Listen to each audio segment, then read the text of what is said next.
What's going on, everyone? Badger here. We should have like and sub, and let's get into this. So, X-Men 97 by Bo DeMeo, who's no longer with us for various reasons, depending on who you ask. It's a lot better than I thought. There are some questionable decisions, and there are a couple things I don't like.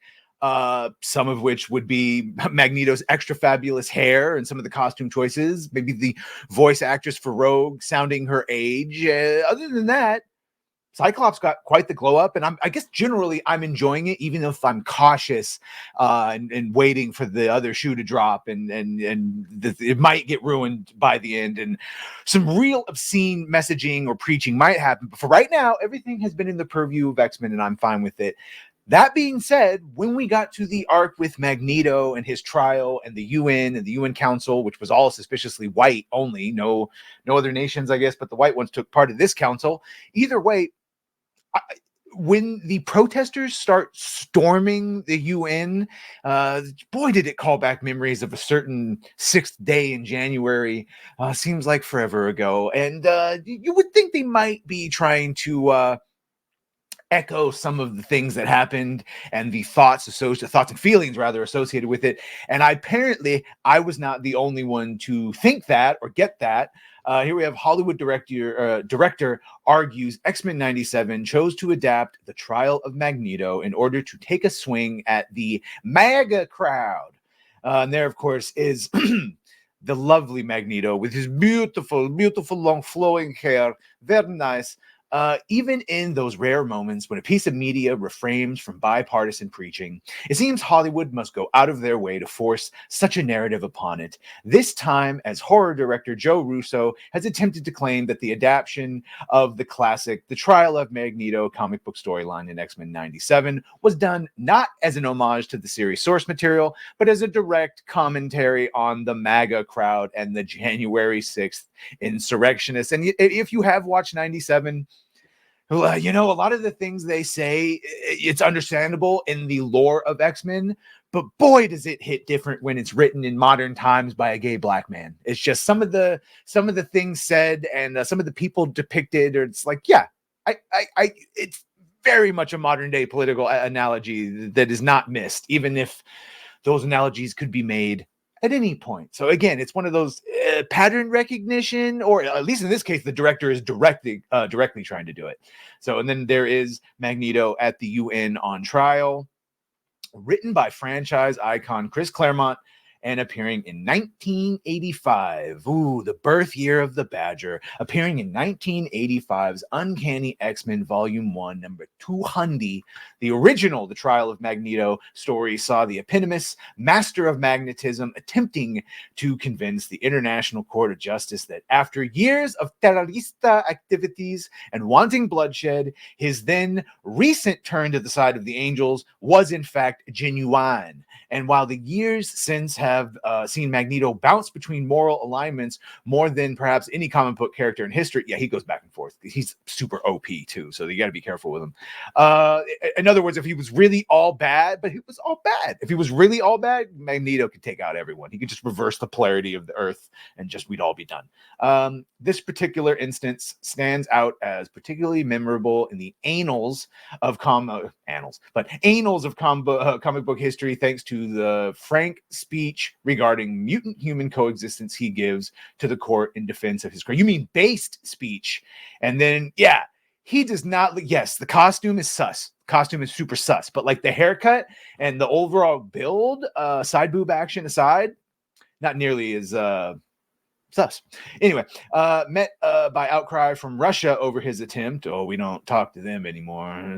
Met by outcry from Russia over his attempt, as seen in Uncanny X-Men Volume 1, number 150, to threaten the world's nuclear powers into forcibly dismantling their atomic programs on the grounds that he held the world hostage. A furious Magneto fires back, by what right do those self-same great powers hold me hostage with their nuclear arsenals? Yes, I am a citizen of neither the United States nor the Soviet Union, yet they possess the capability to slay me and mine, he continues.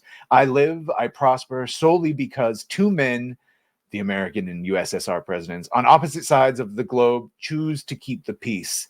I can just as easily as arbitrarily be condemned. Unlike others, however, I have the power to do something about it.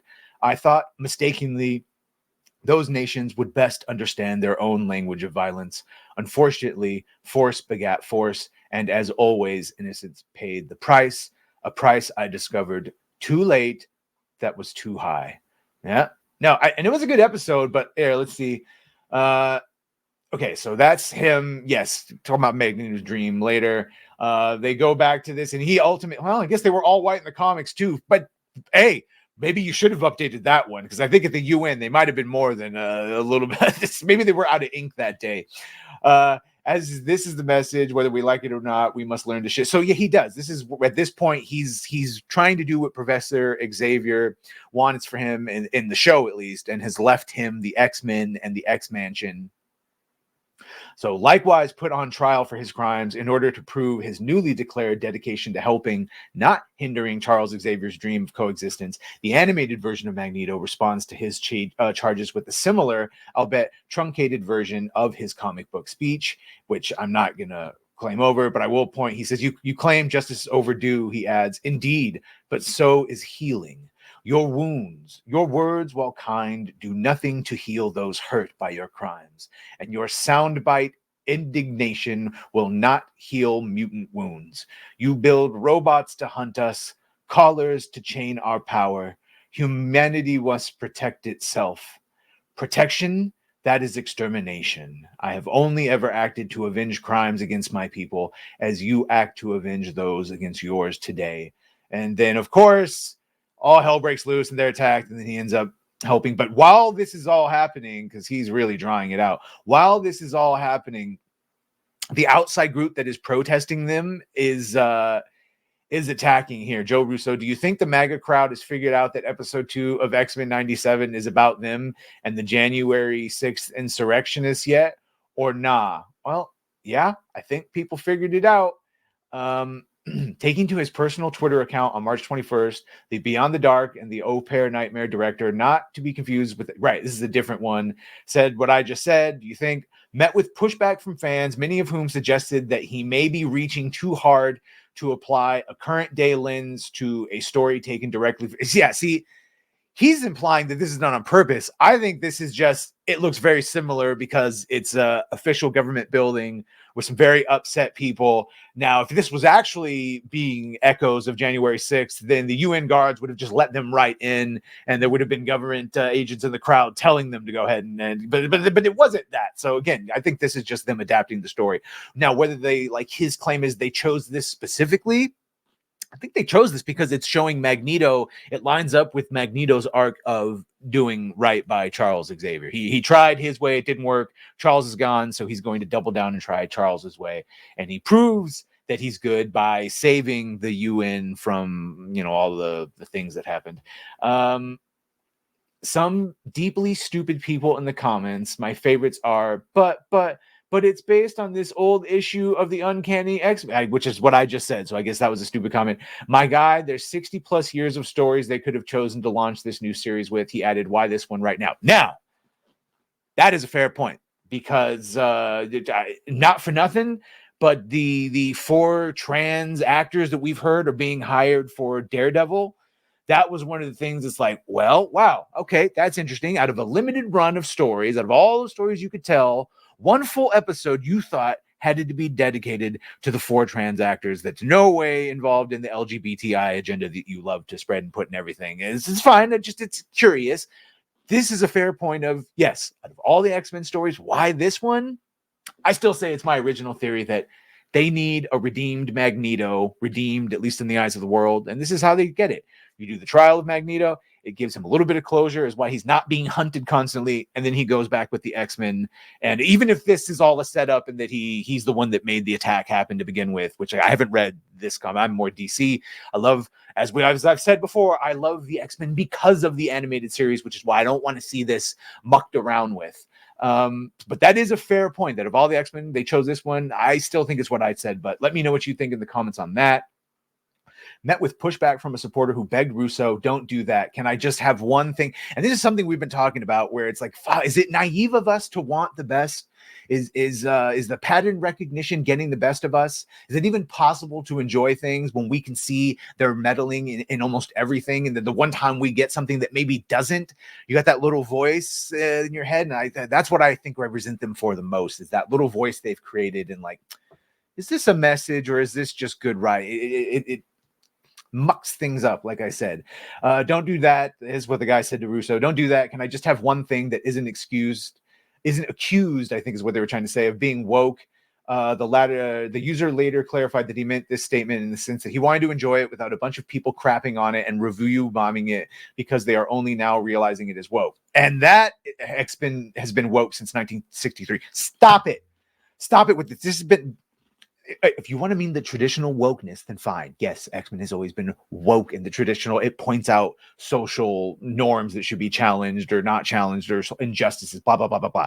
But it is not, it never has been woke in the traditional modern themes of identity politics and fucking LGBT.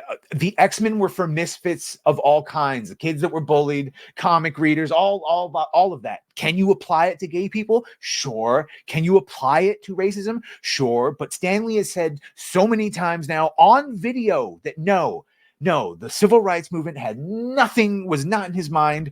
Malcolm X and Martin Luther King are not supposed to be stand-ins or the reverse of that for Magneto and Charles Xavier. They're not related to, even if you can apply it to a lot of things, but that was not the intention in the original design. So has X-Men always been progressive? Sure. Just like Star Trek, always been progressive. Has it always been woke, modern woke? Fuck no, it hasn't. And if you want more example of that, look at how they've tried to, and shout out to his birthday yesterday, look at how they've tried on Star Trek at least to erase William Shatner as the main Kirk, always replacing him with Michael Burnham. So no. Was it always progressive? Yes. Was it always woke? No. Wrong. You fail. Let me know what you think of this in the comments. Do you agree that this was done specifically to maybe elicit the upsetness of the MAGA crowd? What the fuck that means? Really, I think if anything, this would just elicit all the left triggered people to be like, look, it's just a masturbatory exercise for them rather than upsetting anybody. It didn't upset me at all. I just thought, I think they're trying to have their own little Jan 6 thing. So let me know what you think of this. Make sure to like, share, and sub. If you've done that, thank you. If you're gonna do that, thank you. And well, bye.